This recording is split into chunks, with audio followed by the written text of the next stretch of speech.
अब वो IP address 32 bit का भी हो सकता है, 128 बिट का भी हो सकता है। आईपी वेरिएंट 4 और आईपी वेरिएंट 6 के बारे में लैब में आपने डिस्कशन की थी, ठीक है। तो एग्जैक्टली वही बात जो लैब के अंदर आपसे सर ने की थी, ठीक है। तो यहाँ पे मैं वही कह रहा हूँ कि अब कोई सा वेरिएंट भी हो सकता है, वो डिपेंड करता है कि आप किस वेरिएंट में बात कर रहे हैं, ठीक है। ओके, ये जो अप्रोच है, ये अप्रोच एक डिस्ट्रीब्यूटेड अप्रोच है।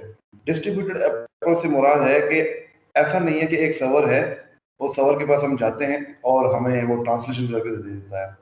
मल्टीपल सर्वर लगे हुए हैं, एक पूरी हजार की बनी होती है, ठीक है। हमारा एक डीएनएस का जो कन्वर्जन करता है डीएनएस, वो इतना आसान काम नहीं है, वो एक लंबा सा प्रोसेस है। वो आपको मैं दिखाता हूँ कि ये कैसे प्रोसेस बनता है, ठीक है। तो क्योंकि डीएनएस एक एप्लीकेशन लेयर का प्रोटोकॉल है, तो बेसिकली आपको मैंने बताया था कि डीएनएस जो है हर एप्लीकेशन लेयर का प्रोटोकॉल बैकएंड पे ट्रांसपोर्ट लेयर के प्रोटोकॉल को यूज कर रहा होता है। तो आप में से किसी को याद है कि जो आपका एचटीटीपी है वो कौन सा ट्रांसपोर्ट लेयर का प्रोटोकॉल यूज कर रहा था? शाबाश, कोई बता सकता है? एचटीटीपी जो है वो कौन सा एप्लीकेशन लेयर का प्रोटोकॉल यूज कर रहा था?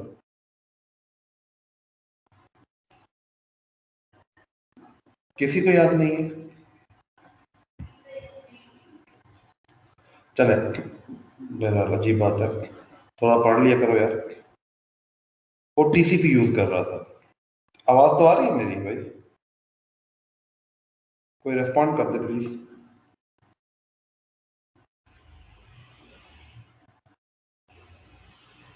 हेलो। यस सर, यस मेहरबानी, सर। मेहरबानी। अच्छा तो एप्लीकेशन लेयर का जो एचटीटीपी प्रोटोकॉल था वो टीसीपी यूज कर रहा था। इसी तरह से जो डीएनएस है वो आपका यूडीपी यूज करता है, और जो पोर्ट नंबर जिस पे वो लिसन करता है वो है 53, ठीक है। 53 नंबर पोर्ट पे ये लिसन कर रहा होता है। तो ये है सारा अबाउट डीएनएस। थोड़ा सा और डिटेल से डीएनएस को देखते हैं कि डीएनएस जो है, अब होता क्या है कि आपके पास एक ब्राउजर, अब जब ब्राउजर में जाके यूआरएल लिखते हो तो डीएनएस क्लाइंट, मतलब आप लोग जो है ना वो डीएनएस क्लाइंट होंगे, वो क्या करेंगे, एक रिक्वेस्ट जनरेट करेंगे, एक क्यूरी जनरेट करेंगे डीएनएस सर्वर को, और डीएनएस सर्वर क्या करेगा, उस क्यूरी के हिसाब से वो जवाब देगा आपको, ठीक है, कि ये सही है गलत है जो भी है, ठीक है। DNS server send reply containing IP address. DNS server आपको क्या करेगा, एक रिप्लाई देगा आईपी एड्रेस के हिसाब से, ठीक है।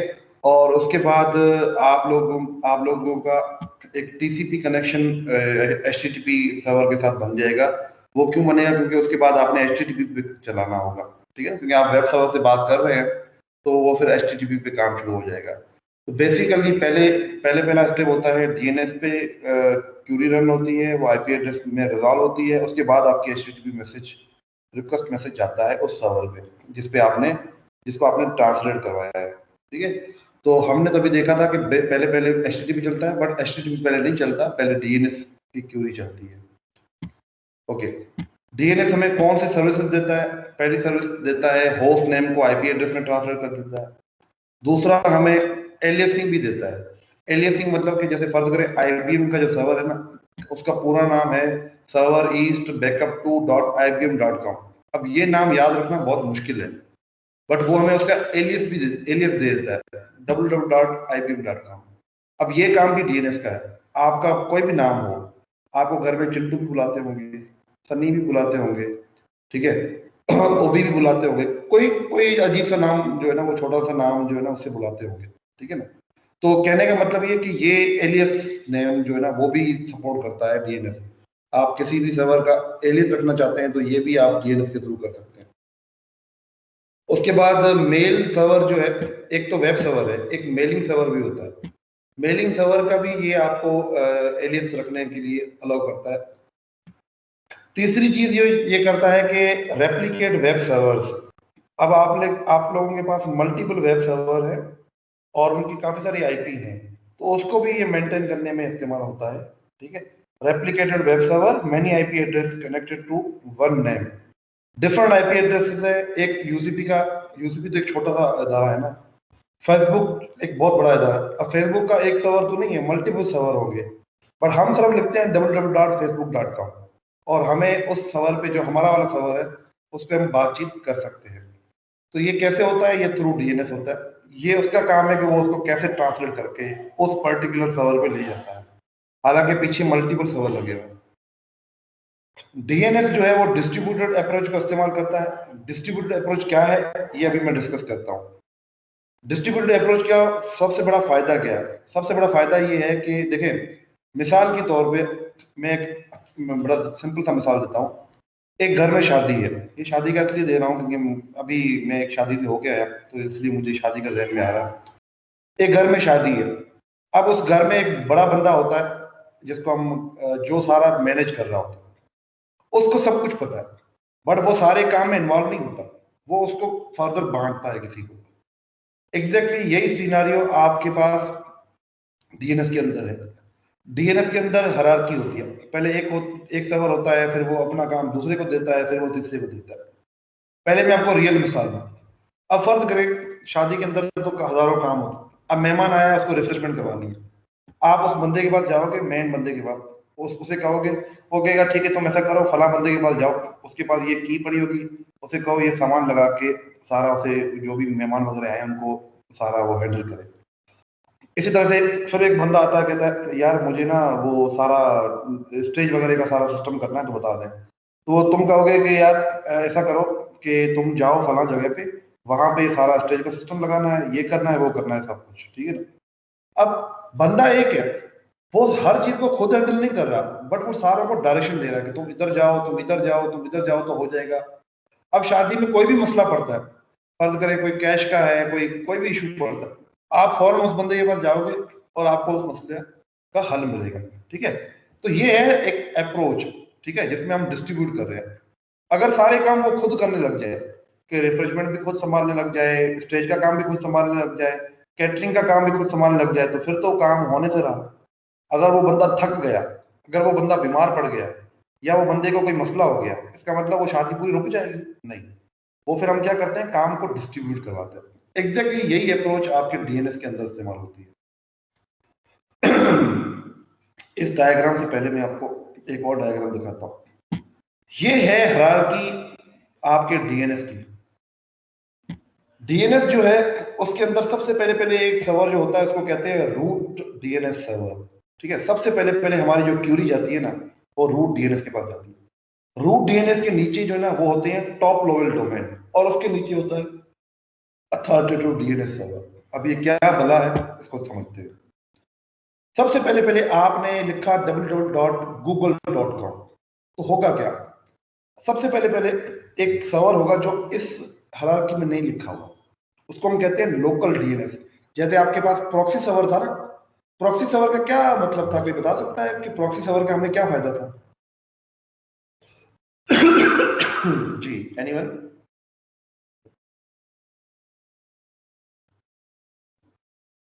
प्रॉक्सी सर्वर जो है उसका क्या मतलब था, क्यों यूज करना था प्रॉक्सी सर्वर? अच्छा चले, आप लोगों के जो हालात है ना, मुझे लगता है कि आपकी जो नेक्स्ट क्लास है ना, जो कल, उसमें आप लोगों को मैं क्विज रख रहा हूँ, क्योंकि आप लोगों के हालात मुझे सही नहीं लग रहे। कोई जवाब ही नहीं देगा। तो नेक्स्ट क्लास में आप लोगों का क्विज है टिल डीएनएस, जो आज का टॉपिक पढ़ रहे हैं वहां तक पूरा आपका क्विज होगा, तो उसके लिए तैयारी पकड़ना भाई। 10 मिनट का क्विज कर लेंगे। ओके, तो आपको मैं बता रहा था कि भाई डीएनएस के अंदर हायरार्की होती है। आपके पास एक हायरार्की है, उस हायरार्की के अंदर जो पहले पहले जो चीज है वो है रूट डीएनएस। अब आपको लोकल सर्वर का मैं बता रहा था। प्रॉक्सी सर्वर का मतलब क्या था कि हमने कोई चीज मांगनी है तो हम मेन सर्वर से मांगे ना, हम सीधा सीधा पहले पहले जाएं अपने लोकल सर्वर के पास, जो हमने लोकली बनाया हुआ है, फिर हम जाते हैं मेन सर्वर के पास, ताकि स्पीड बढ़ जाए, मेन सर्वर पे बर्डन ना पड़े। ठीक है, एग्जैक्टली यही काम आपके डीएनएस के अंदर होता है। हम हमेशा इस हायरार्की को टच नहीं करते। पहले पहले हम लोकली, हमारा एक डीएनएस होता है जो आए हमारे इंटरनेट सर्विस प्रोवाइड करता है, लेट्स सपोज पीटीसीएल है, उसने एक लोकल डीएनएस बनाया होगा। सबसे पहले पहले हमारी क्यूरी जो है ना उसके पास जाएगी, वो हमारी क्यूरी को रेस्पॉन्ड करेगा, वो कहेगा कि ठीक है ये इसका जो है ना आईपी एड्रेस ये है, बट अगर उसके पास उसकी ट्रांसलेशन नहीं पड़ी हुई तो वो क्या करेगा? तो वो ये करेगा, वो यही क्यूरी रूट सर्वर के पास भेजेगा, रूट डीएनएस के पास भेजेगा। अब रूट डीएनएस जो है ना वो डायरेक्ट उसको सॉल्व नहीं करेगा, वो उसमें देखेगा कि ये किस टॉप लेवल डोमेन का है। अब टॉप लेवल डोमेन क्या हो सकती है? जैसे कॉम एक टॉप लेवल .com, अब आप लोगों ने देखा होगा काफी वेबसाइट के एंड पे लगता है .com, ठीक है। इस तरह से काफी वेबसाइट के एंड पे लगता है .org। तो ये क्या है? ये सारे हमने एक ग्रुप बनाया हुआ जिसको हम कहते हैं टॉप लेवल डोमेन। अब हमारी वेबसाइट अगर लेट सपोज है www.amazon.com, ठीक है, तो हम असल में .com वाले से पूछेंगे कि यार हमारे पास जो टॉप लेवल जो रूट सर्वर है ना, वो कहेगा कि यार मेरे पास काफी सारे जो है ना टॉप लेवल डोमेन है, बट तुम्हारे वाले काम की जो है ना वो है .com वाले, तुम कॉम सर्वर के पास जाओ, उसका आईपी एड्रेस देगा और तुम उसके पास चले जाओगे, उसके पास पूछोगे कि यार मुझे ना www.amazon.com पे जाना है और मुझे टीएलडी सर्वर ने कहा है कि मैं आपके पास आऊं। टीएलडी नहीं, मुझे रूट सर्वर ने कहा है कि मैं आपके पास आऊं, आप जो है वो टीएलडी मतलब टॉप लेवल डोमेन सर्विस है, ठीक है। इस तरह से टॉप लेवल डोमेन में .pk भी आ सकती है। पाकिस्तान में कोई वेबसाइट है तो उनका एक ग्रुप बनाया हुआ पूरा .pk नाम से। अब हम उसके पास जाएंगे, .pk को पता होगा कि मुझे किस सर्वर के पास जाना होगा आगे इस पर्टिकुलर वेबसाइट को आईपी एड्रेस फाइंड करने के लिए, ठीक है ना। तो लेट सपोज अगर हमारी वेबसाइट है www.ucp.edu.pk, तो .pk वाले के पास हम जाएंगे, वो हमारा टॉप लेवल डोमेन होगा, वो हमें बताएगा कि आपने जाना है इस सर्वर के पास जिसमें यूसीपी के पास यूसीपी का एड्रेस लिखा होगा, आईपी एड्रेस। तो हम कॉम सर्वर के पास गए, कॉम सर्वर हमें क्या करेगा? अथॉरिटेटिव सर्वर, वो सर्वर जिसके पास एक्चुअल में वो आईपी एड्रेस की ट्रांसलेशन पड़ी हुई है। लेट सपोज वो है अमेज़न का डीएनएस सर्वर, और अमेज़न का डीएनएस सर्वर क्या करेगा? हमें उसकी आईपी एड्रेस दे देगा, ठीक है। तो ये सारा प्रोसेस इस तरह से चल रहा होता है कि हमें सबसे पहले पहले रिक्वेस्ट करनी पड़ती है अपने लोकल डीएनएस से। अब लोकल डीएनएस याद रखें इस हायरार्की में नहीं आता। अगर मैं आपको कहूं कि हायरार्की ड्रा करें, आप लोकल डीएनएस ना लिख दें, लोकल डीएनएस का इस हायरार्की से कोई ताल्लुक नहीं है। बट लोकल डीएनएस जो होते हैं वो क्या राब्ता करते हैं? वो आपके रूट से राब्ता करते हैं, रूट उसको टॉप लेवल डोमेन का बताता है, टॉप लेवल जो है वो आगे फिर उसको बताता है कि तुमने किस अथॉरिटेटिव सर्वर के पास जाना है, ठीक है। ये वही अगेन मिसाल है। इससे पहले जो मैं मिसाल दे रहा था, अब यहाँ पे देखिए आपके पास जो टॉप लेवल डोमेन है ना, जनरिक भी हो सकती है, कंट्री कोड भी हो सकती है। कंट्री कोड मतलब .us .nl .pk, ये सारी कंट्री कोड में है। इसी तरह से जनरिक क्या हो सकती है? कॉम हो सकती है, ईडी हो सकती है, जियो भी हो सकती है। ये वो जनरिक चीजें हैं जो आपने नॉर्मली देखती है। कोई भी गवर्नमेंट ऑफ पाकिस्तान की देखेंगे तो .gov से होगा, ठीक है। कोई एजुकेशनल वेबसाइट देखेंगे HEC वगैरह की तो आपको .edu से मिलेगी, जैसे यूसीपी की भी है, ठीक है। तो ये डोमेन नेम स्पेसिफिकली डिफाइन करती है कि ये किस डोमेन से बिलोंग करती है, ठीक है।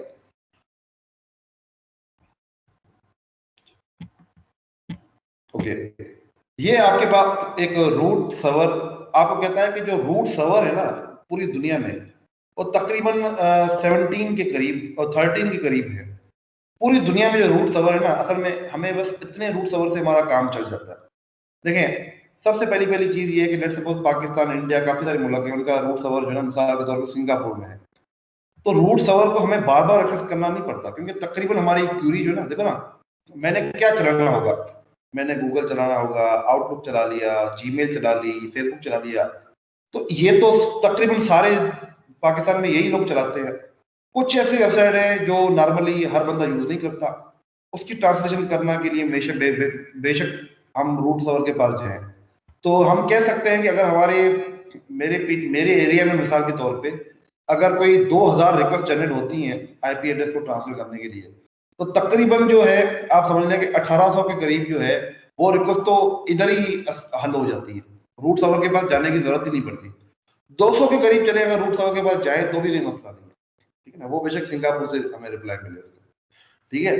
तो टोटल जो 13 है हमारे पास रूट सर्वर, हमारे पास इस पूरे जो है ना वो दुनिया में, अब शायद बढ़ गए हों। अच्छा, उसके बाद टॉप लेवल डोमेन है ना, वो टॉप लेवल डोमेन से मुराद मैंने आपको बताया था कि एक कंट्री वाइज होती है, एक जनरिक भी होती है, वो मैंने आपको पीछे दिखाई। के कंट्री कोड भी हो सकते हैं, ठीक है, डॉट पीके डॉट फला, और जेनरिक भी हो सकती है dot com dot org dot edu, इस तरह से भी हो सकती है, ठीक है ना। तो अच्छा, उसके बाद अथॉरिटेटिव सर्वर की बात। अथॉरिटेटिव सर्वर कौन सा है? वो सर्वर जिसके पास एक्चुअली में उसकी ट्रांसलेशन हो। अब वो अथॉरिटेटिव सर्वर किसी ऑर्गेनाइजेशन का खुद का भी हो सकता है। नॉर्मली अथॉरिटेटिव सर्वर आपके पास, जब भी आप किसी वेबसाइट आप अपनी कोई वेबसाइट रजिस्टर कराने जाते हो ना, तो उनके पास अपना एक अथॉरिटेटिव सर्वर होता है जो उसको ट्रांसलेट करके बताता है, ठीक है। आपको वो बताएगा कि आपको ये हम आईपी दे रहे हैं, मिसाल के तौर पे मैं अपनी कंपनी रजिस्टर करा रहा हूँ और मैंने इसकी एक वेबसाइट बनाई है, तो जो होस्टिंग प्रोवाइड करने वाली कंपनी है ना, तो वो आपको आईपी एड्रेस देती है।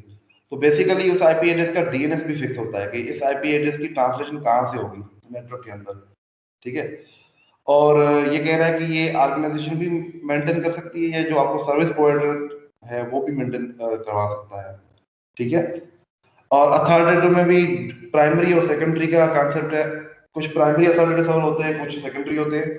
ये जब हम एक्टिविटी करेंगे ना इस पे डीएनएस पे, तब मैं आपको डिटेल्स इस पे बताऊंगा कि प्राइमरी और सेकेंडरी का क्या मतलब है, ठीक है। तो बेसिकली अभी अभी की अगर मैं समरी निकालूं तो ये है कि डीएनएस जो है वो आईपी एड्रेस, एक होस्ट नेम को आईपी एड्रेस ट्रांसफर करने में इस्तेमाल होता है, और उसकी एक हायरार्की है। सबसे पहले पहले रूट सर्वर है, रूट सर्वर के बाद टॉप लेवल डोमेन है, टॉप लेवल डोमेन के बाद अथॉरिटेटिव सर्वर। ये तीन किस्म की जो है ना इसकी हायरार्की है। इसमें किसी को क्यूरी हो तो प्लीज पूछ सकता है।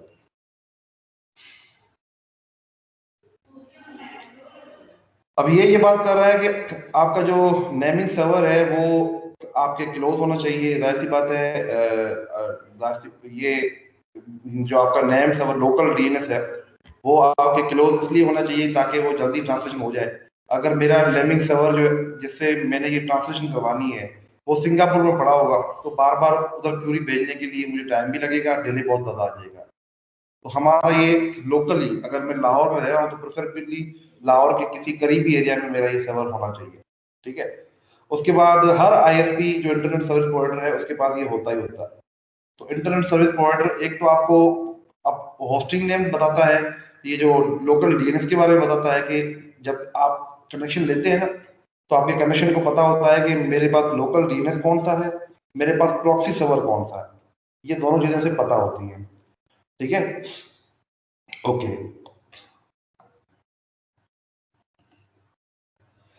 अब आपके पास जो डीएनएस की क्यूरीज है, मतलब जो हम कह रहे थे कि रूट के पास जाती है, फिर टीएलडी के पास जाती है, फिर उसके पास जाती है।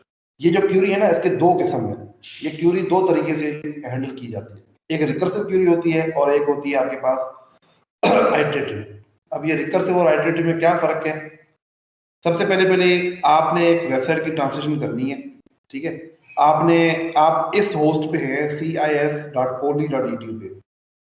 ये एक होस्ट है जो एक आईपी एड्रेस ट्रांसलेट करना चाह रहा है। इस वेबसाइट की ये आईपी एड्रेस चाह रहा है। सबसे पहले पहले ये रिक्वेस्ट बन गई लोकल डीएनएस को।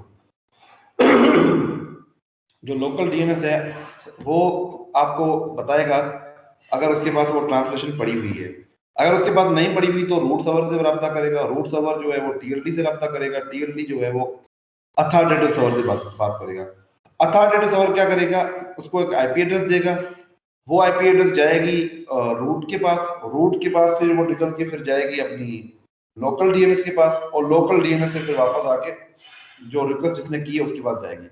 तो ये 8 किस्म के एरो जो गई है और उसका रेस्पॉन्स आया है।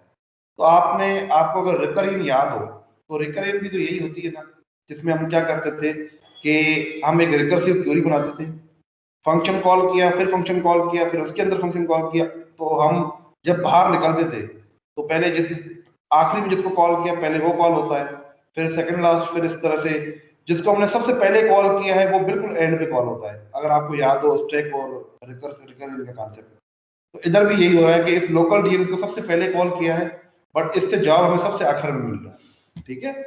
तो ये एक रिकर्सिव क्वेरी है।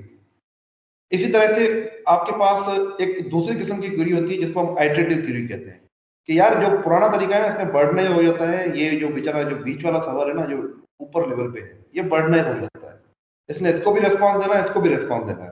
तो ये जो है ना, ये काफी खराब काम हो रहा है। इसका हल क्या है? इसका हल ये है कि आप एक आइटरेटिव क्यूरी जनरेट करें। पहले पहले आप लोकल डीएनएस के पास जाएं, लोकल डीएनएस के पास कोई जवाब नहीं है, आप रूट के पास जाएं। रूट कहेगा तुम इस आईपी पे चले जाओ, खत्म हो गया। अब रूट का काम खत्म हो गया। रूट ने उसे बता दिया कि तुम अब इस टॉप लेवल डोमेन के पास जाओ। आप टॉप लेवल डोमेन के पास गए, उसने आपको अथॉरिटेटिव सर्वर का बता दिया। अब यहाँ पे लोकल सर्वर खुद हर सर्वर से रब्ता कर रहा है, ठीक है। फिर अथॉरिटेटिव सर्वर के पास आप गए, उसने कहा कि यार ये लो आईपी एड्रेस, आपको आईपी एड्रेस मिल गया। This is iterative. इसमें आप रूट के पास जाते हैं ना, रूट आगे टीएलडी के पास जाता है। इसमें आप रूट के पास गए, रूट ने आपको टीएलडी का एड्रेस बता दिया, आप खुद पर्सनली टीएलडी के पास जा रहे हैं। फिर टीएलडी ने आपको अथॉरिटेटिव का बताया, आप खुद पर्सनली अथॉरिटेटिव के पास जा रहे हैं, ठीक है। तो इसमें जो है ना, यही हो रहा है कि आपने किसी को काम का, हमने आगे फॉरवर्ड किया कि यार तुम इसके पास चले जाओ। फिर आप उसके पास गए, उसने कहा तुम उसके पास चले जाओ। ये ऐसे जब आपको यूसीबी के अंदर फीस वगैरह पे करनी होती है, तो आपके पास ऐसा ही होता है, या कोई कोर्स रजिस्टर करना होता है, तो आपके पास नहीं गेम खेल रहे होते हैं कि उसके पास चले जाओ, फिर उसके पास चले जाओ, फिर उसके पास चले जाओ। एग्जैक्टली यही सिचुएशन नेटवर्क के अंदर भी होती है कि आपको उसके पास भेजता है, वो उसके पास भेजता है, वो उसके पास भेजता है, ठीक है। तो दैट इज आइटरेटिव, ठीक है। तो ये दो किस्म की जो है ना हैंडलिंग होती है आपके पास क्यूरीज की। यहाँ तक किसी को कोई क्वेश्चन हो तो प्लीज पूछ ले।